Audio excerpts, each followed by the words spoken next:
Judgment reserved. The Concord drops the suspense and Zimbabwe is collectively biting its nails right now. Zimbabwe. Pano pamzinda wevanhu. You know that moment in a movie when the jury walks back into the courtroom and the whole audience holds its breath. That is Zimbabwe right now. Except the movie is real. The stakes are an actual constitution. The jury is 7 judges. And the man whose future is on the line is technically supposed to be running the country.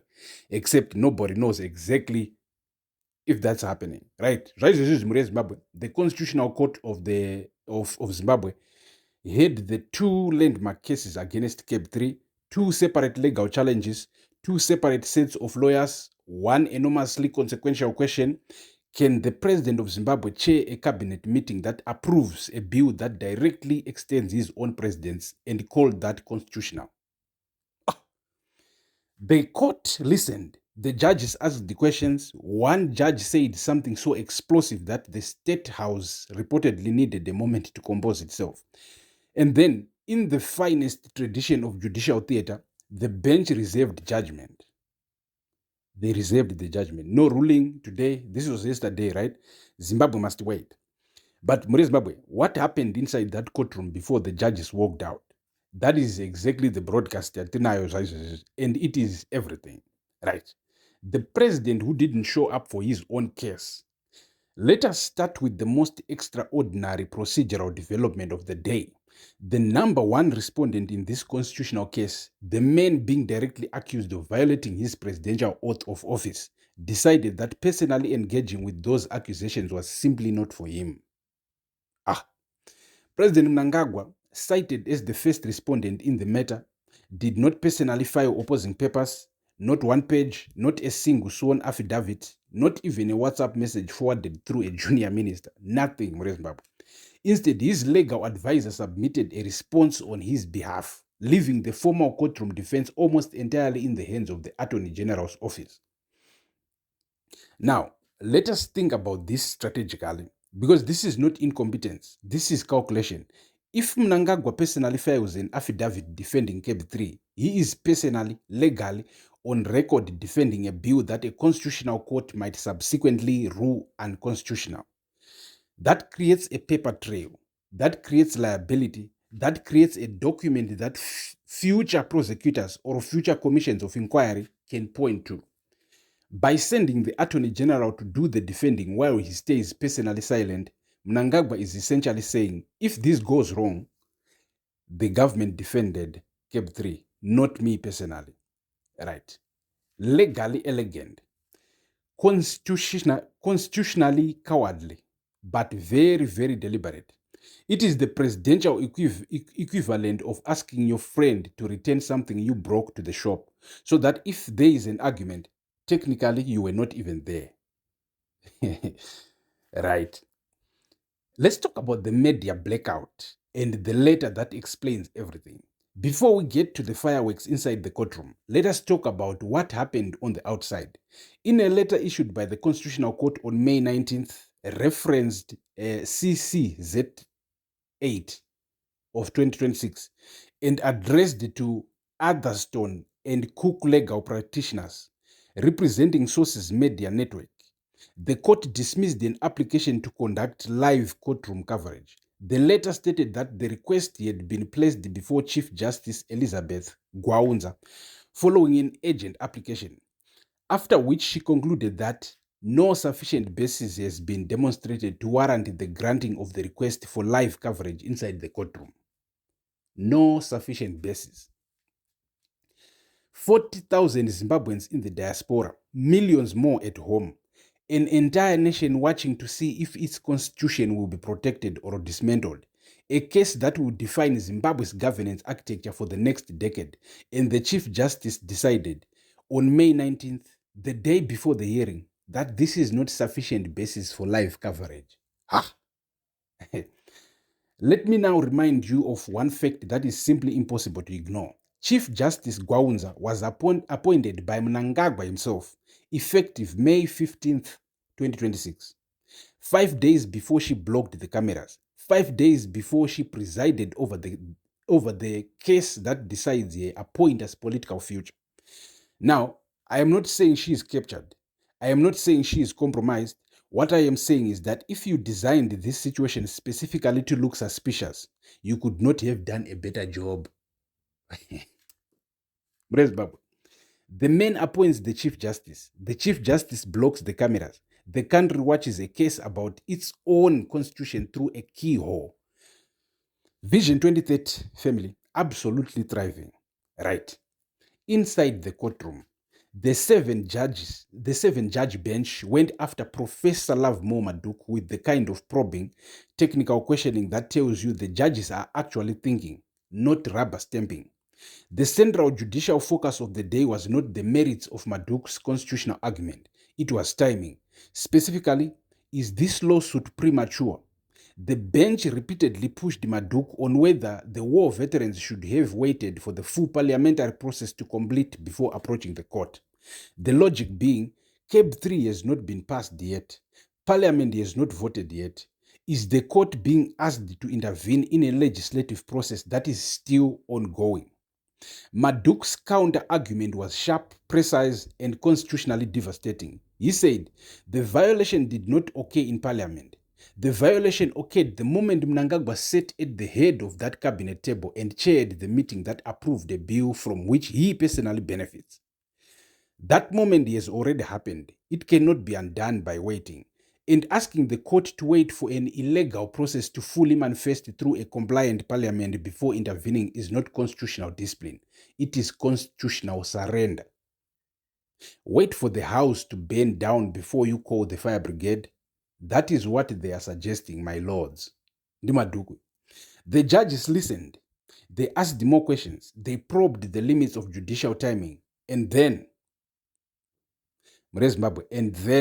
Justice Ben Bunu opened his mouth and changed the entire energy of the room.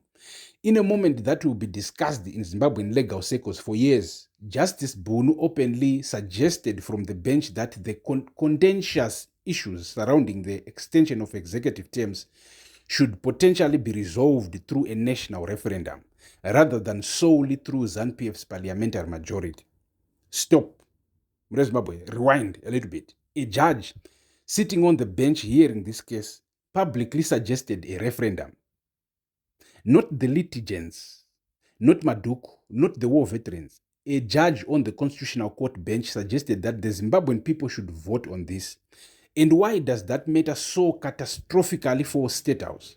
Because Attorney General Virginia Mabiza has spent weeks publicly declaring that a referendum is an unconstitutional demand, insisting that Section 328 subsection 6 is precise and deliberate, reserving the referendum requirement for only 3 narrowly defined categories of amendment, none of which CAB 3 touches. VG, wakapiwa mariko. Right. So the Attorney General says no referendum needed, the Constitution is clear, and a judge on the Constitutional Court bench says, have you considered a referendum? These two positions cannot both be right. And the fact that a judge is raising the referendum option from the bench in a case the government said was clear-cut tells you something enormously important. The bench is not convinced. The bench is wrestling. The bench is looking at this bill and thinking thoughts that Mabiza's legal confidence did not predict. Maduku had said, the good news for Zimbabweans is that we will get a referendum on this one. They will avoid it, but for once the courts will order a referendum. Inzwai, he said that weeks ago. Yesterday, a judge suggested it from the bench. Maduku is either the greatest constitutional prophet in Zimbabwean history or he simply read the law correctly. Either way, he was right. Right, Zimbabwe. Let's talk about the Svanda case, a double front. We must not forget that yesterday was not just one case, it was two. The Constitutional Court also heard and reserved judgment in the separate constitutional challenge filed by former Binga North legislator Prince Duveko Svanda, who is seeking to block key provisions of CAB 3, arguing that clauses extending the terms of the president and parliament violate constitutional amendment procedures and are constitutionally incompetent. At the heart of Svanda's challenge are provisions that would extend the tenure of current office holders despite constitutional safeguards designed to prevent incumbents from benefiting from changes made during their term of office. Two cases, both reserved, both targeting the same constitutional core.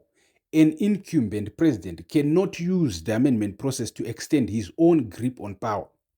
One argues the cabinet process was illegal, the other argues the specific clauses are unconstitutional. Together, they form a pincer movement around Cape 3 that the government's legal team spent the whole day trying to escape.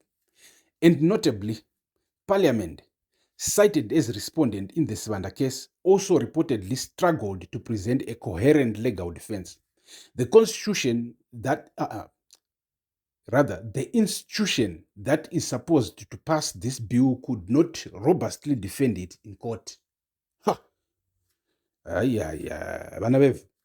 When your parliament cannot defend your bill and your president will not file his own affidavit, you are not projecting strength. You are projecting a government that privately knows it is on shaky ground and is hoping for the judiciary bails it out anyway.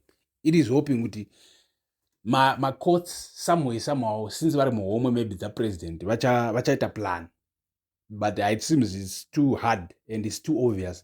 Like zvakanyorwa muconstitution is too plain clear kuti any court it judge otherwise, right? Toda kutaura about the 300,000 submissions that nobody is talking about. Let us take one comedic pause here because this deserves a moment. Parliament claimed to have received 300,000 public submissions in support of Cape 3, but investigations revealed that ZANU-PF local structures, including ward secretaries,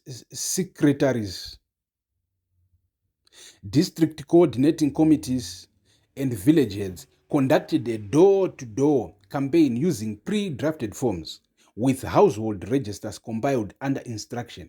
300,000 submissions gathered by village heads under political instruction with pre-drafted forms in a country where traditional leaders hold enormous social authority over rural communities, the same rural communities where Cape 3's support is supposedly strongest.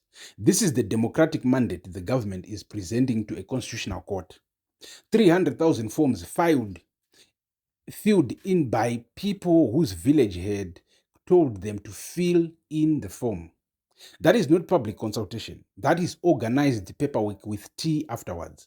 In the court, 7 judges who have spent their careers reading exactly this kind of evidence heard all of it and reserved judgment to think about it carefully. Right, the bottom line, Mure Zimbabwe, the Constitutional Court has reserved judgment. There is no ruling as of yesterday. There may not be ruling one today, but here is what we know from everything that happened inside that courtroom. The bench is not a rubber stamp. Justice Bonu's referendum suggestion from the bench is not the behavior of judges who have already decided. The repeated focus on timing is not the behavior of judges dismissing the case. The failure of both Mnangagwa's personal team and Parliament to file robust responses is not the behavior of parties who are confident they are right. As one legal commentator put it, the potential fallout of passing Cape 3 without a referendum could lead to a protracted legal challenge in the Constitutional Court. The ruling on the 2 cases awaited with bated breath will determine whether the proposed amendments pass the test of constitutionality. Zimbabwe is waiting. The nation that has been beaten at hearings, arrested for attending meetings, had its lawyers assaulted, watched its chief justice appointed 5 days before its case, is waiting. 6 war veterans who fought for this country's freedom walked into that court yesterday.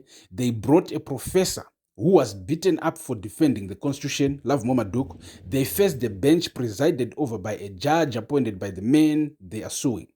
And they made their argument so clearly and so powerfully that a judge on that bench suggested what they have been asking for all along. A referendum. Let the people decide. The court will decide when it decides. But today, Zimbabwe held its ground. Pano Pamzinda 1 will be here when the ruling comes down. Subscribe, Mure Zimbabwe. to Zimbabwe's most fearless and most entertaining political voice. Do you think the judges who order a referendum? Was Justice Bonu's suggestion the biggest hint of the year? Drop your sharpest take in the comments, smash the like button, share this everywhere, and support independent journalism through join and super thanks and stars. The judgment is reserved, and so is our seat at this table. Thank you for watching More Zimbabwe. Stay tuned, stay blessed. Peace.